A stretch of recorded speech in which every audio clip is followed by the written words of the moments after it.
Hi guys, the purpose of this video is to talk to you about the syllabus. This is usually something that I would do on the first day of class, and I think that some of the policies that are in the syllabus are just easier to explain verbally. You have a couple of options. If you're planning on reading through this syllabus in its entirety on your own already and you prefer it that way, you don't really have to watch the video. But if you prefer to just watch a video where I go through the really most important things on the syllabus, then you don't have to read through the whole syllabus. Technically you would be, required to know everything in there, but you're probably getting that in other places as well. So I'm going to skip over some stuff, but I'm going to talk about the really important things that the syllabus covers. And then if you have questions, please send me an email. My email is losburn, that's my first initial and my last name, at mitchellcc.edu. So I think I can tell you a little bit about contact info. My office number is here. I really would only answer that if I was in my office. So if you want to call me on my office phone, just double check my office hours.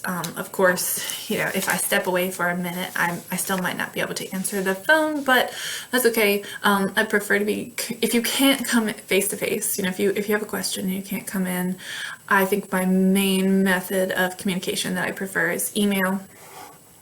I know that Blackboard has the option to kind of send a quick message to me through some kind of chat function in Blackboard, but I don't always get the notification that I've received that. So if you send a message through Blackboard and I don't respond, try it through standard Microsoft email and just see if that works.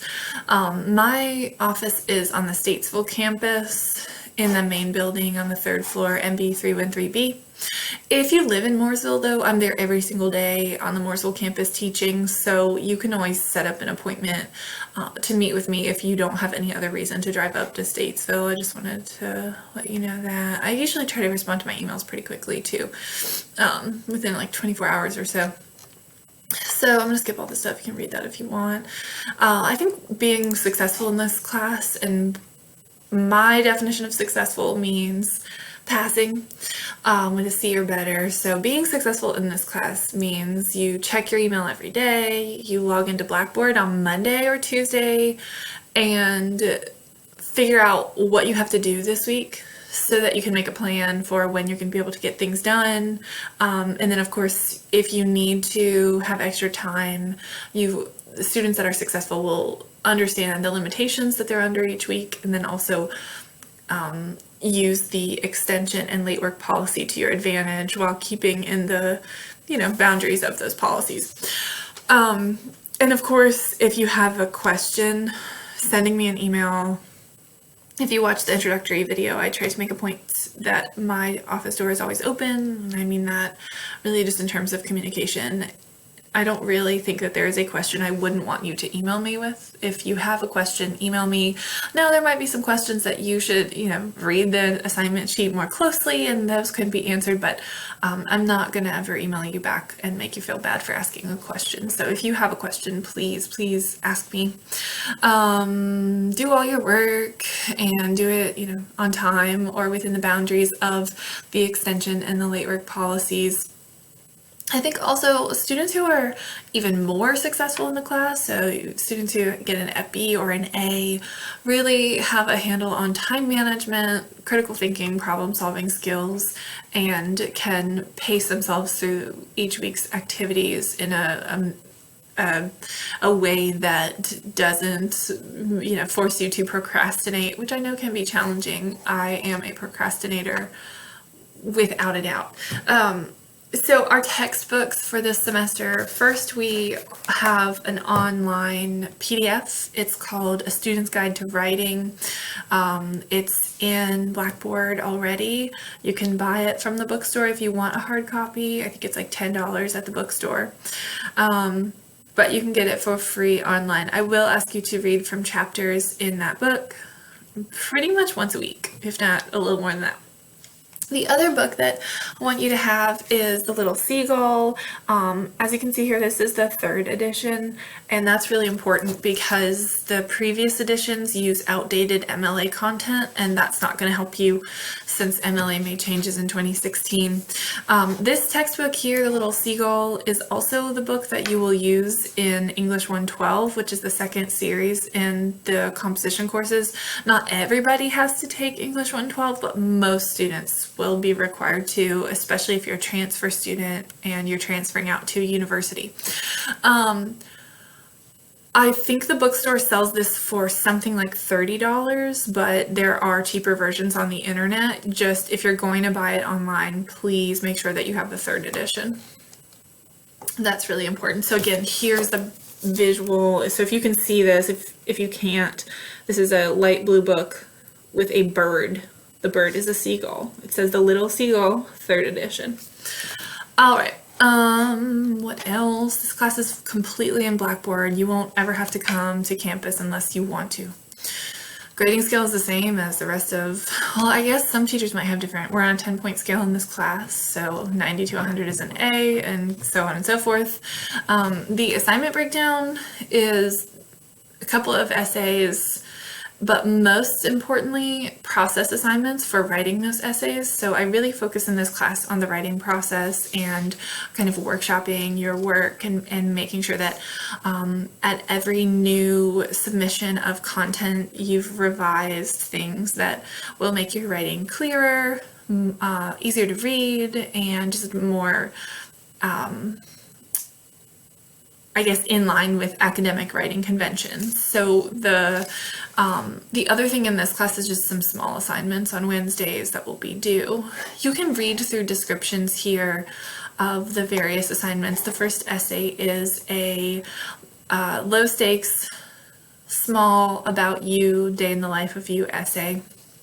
I'll walk you through the assignments for all of this as you progress through the course. So I'm really kind of going through an overview here. Our second essay is a modal essay where you pick a particular type of writing and you adhere to that writing throughout your essay. We're going to do sort of like a boil down method where you'll brainstorm a lot of different things you could do and you'll just kind of work down to one final assignment. What this does is prepare you for all the writing you could ever, well, maybe not all the writing you could ever encounter, but as far as what our textbook covers, all sorts of styles and choices that you might have, and then let you pick the one that suits you best. So you have a lot of freedom in this class, I think, in terms of writing. And then essay 3 is going to be a research essay, and it will include kind of an introduction to some of the main styles of research or some of the main things that you'll be asked to write as you are building research projects, likely in your future, either with future English classes or maybe even with some other courses that you might take here. And then Wednesday assignments are just kind of like participating in the course, if in the same sense that if you were in a face-to-face class, you come to class every week.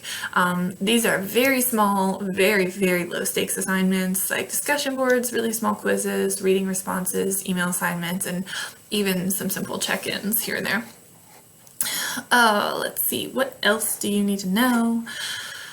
Everything will be due in Blackboard on 11:59 p.m., basically midnight, the day that it's due, and you can check the course schedule for all of the due dates and what is due when.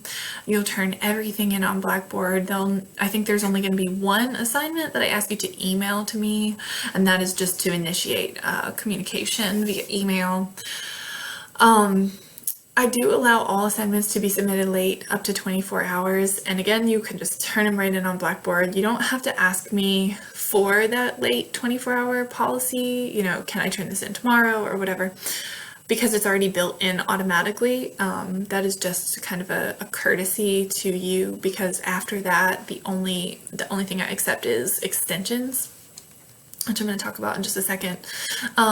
What is important is no matter when you're turning your work in, when you submit it in Blackboard, please check your file. I do understand that there is a way to corrupt a file. Say you didn't do your assignment and then it's crunch time and you're not going to have time. I know there's a way you can corrupt your files. I found like a wiki how-to on it, so I no longer accept corrupted files. If a file is submitted and it's corrupted, it will receive a 0. So what you always want to do is, once you've submitted your file, make sure that you can download it and open it again, try it out on your phone or something like that, because if you submit a corrupted file, I will give it a 0 unless it's fixed before the deadline.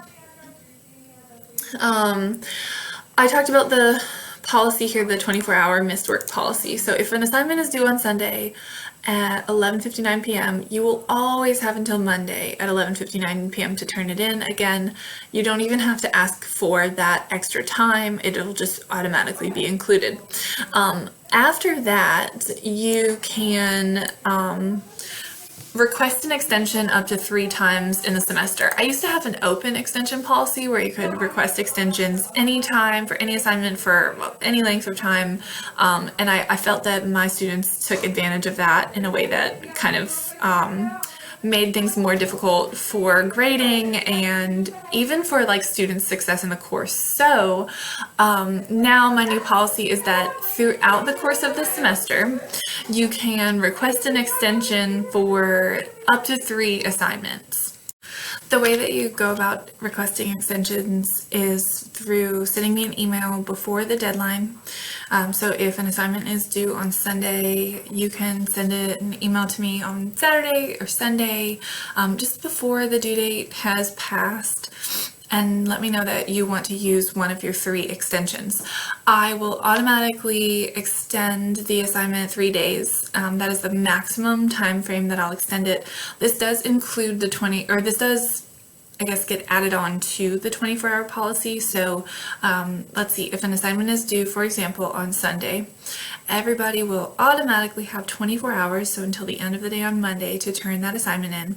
And if a student has requested an extension, then on top of that, they'll get 3 extra days. So that's Tuesday, Wednesday, and Thursday. So you would have to turn in your assignment by Thursday night. Sometimes I have small assignments due, actually weekly, I have small assignments due on Wednesday. So let's say you had an assignment due Wednesday. There's a 24-hour automatic period where you can submit that assignment late. Then if you wanted to request an extension, you would have until, let's see, 24 hours would get you into Thursday, Friday, Saturday, and Sunday. So then as long as you turned in that assignment by Sunday, you would you would be within the bounds of the 3-day extension. I don't extend anything past 3 days additional, just because that usually can mess with then your other coursework, and it can kind of be a very quick slope into building up a lot of missing assignments, and that usually leads to students at the end of the semester requesting extra time to complete the coursework, or for an unreasonable request of makeup work, and that's just not something that I'm willing to entertain. So these are the policies for if you don't turn something in on exactly the date that it is due. If you have any follow-up questions or you need further clarification on that, please definitely let me know. We'll go through MLA format and talk about how to submit things. Because the class builds on itself, I am going to do my very, very best to get grades and feedback on assignments to you in 3 to 4 days for all things building up to an essay. Sometimes it'll take me longer than that. Most semesters I get, there's a certain portion of the semester where I have heavy grading. I'm teaching 6 classes, and I think I have something like 150 students or something along those lines. So you can imagine grading does get backed up. Some days I can't get feedback to you so quickly, but I will do my best to make sure that you have feedback within a couple of days. And on the subject of feedback, I do most of my feedback through video. However, I don't have to. So if anyone does not like video feedback, then certainly send me an email and suggest an alternative way to receive your feedback. Videos for me are just the easiest thing to do. This is an online class. I don't really think attendance matters or is something we need to talk too much about. You will know that you will not have access to the class until you complete the mandatory enrollment activity. This you will find in Blackboard labeled mandatory enrollment activity. It's very simple. Do it. Don't spend too much time on it. Then you'll have access to the course. If you're watching this video, just know that assignments are due before that mandatory enrollment activity is due, so it's going to be really important that, like, I would just say pause this video right now, go do the mandatory enrollment activity, and come back.